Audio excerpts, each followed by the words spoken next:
Good morning, Varsity Band. For this final week of classes of the spring semester, there is nothing due. You will have no assignments due this week. And it's because I'm so proud of how hard you guys have been working. I wanted to treat you to a week off and give you the opportunity to focus more on juries, final exams you may have coming up in other courses, and just to kind of take a breather. You guys have worked so hard this semester, so I hope you enjoy having the week off. I've really enjoyed hearing you play this semester. You guys have gotten so good on these secondary instruments, and I hope you understand how much better you are going to be as music educators through mastering these secondary instruments. I would encourage you guys to take the class as many times as you're able to.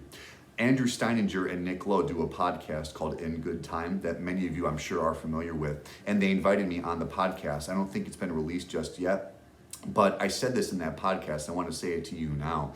In a previous podcast, Andrew had mentioned how much he liked student teaching with me because I was able to throw him in right away. He was able to start teaching that first day of student teaching with me. But the only reason that I allowed Andrew to do that was because I knew what he was capable of, and I knew he could play all of the band instruments and at least model a characteristic tone quality for all of them. So to all of you, I say the same thing. You should try to get as much teaching experience as you can, as early as you can, but it's important that you know these instruments immediately.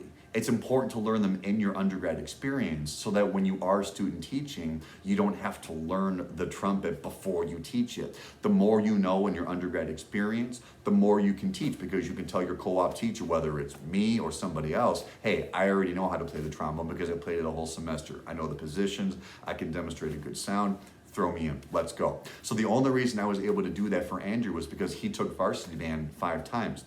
Now, whether you decide to take the class that many times is up to you, but I will say it made him that better of a teacher because he got to get as much teaching experience as he could before the pandemic hit. So please take the class as many times as you can. If not, I would encourage you to take lessons from your peers, from the adjunct faculty at Elmhurst University. But the more you can know these instruments, and knowing is doing, so the more you can play these instruments, you will develop empathy for what your students are going to have to go through to play these instruments. You'll understand how to get through the bad habits, how much practicing it requires, what's helped you through your practicing to learn these instruments at a higher level, to model for your students who learn better orally than visually.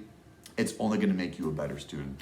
Now guys, aside from being so good on the secondaries, I'm so proud of you for getting through this semester as a whole and getting through this pandemic as things are starting to get a little bit closer to normalcy. I don't envy any of you because I know it was a difficult experience getting through the pandemic when one of your 4 or 5 years in college has been spent learning in either remote models, hybrid models, and getting back to full in-person. I don't envy you. However, I hope you understand that going through this experience will make you a better person, a better student, a better musician, and a better educator in the long run. If you guys can get through this, you can get through anything. You've been forced to be more independent, be more responsible, and just to take more ownership of your learning, which is what you would want for your students as well. So in hindsight, I think you guys are going to be grateful for the experience in that regard. So moving forward, guys, I hope to see you again in the class. If you ever have any questions or concerns, you never have to hesitate to reach out to me. Even though the class is over, I'm always here for you. You've got my number on the syllabus, you've got my email. Please don't hesitate to reach out with anything you need. You're always welcome to come in and observe us teach here in D181, Clarendon Hills and Hinsdale, and I hope to see you all again very soon. If not, have a great summer. We'll hope to see you again next year in 21-22 school year. Be safe, everybody. Bye-bye.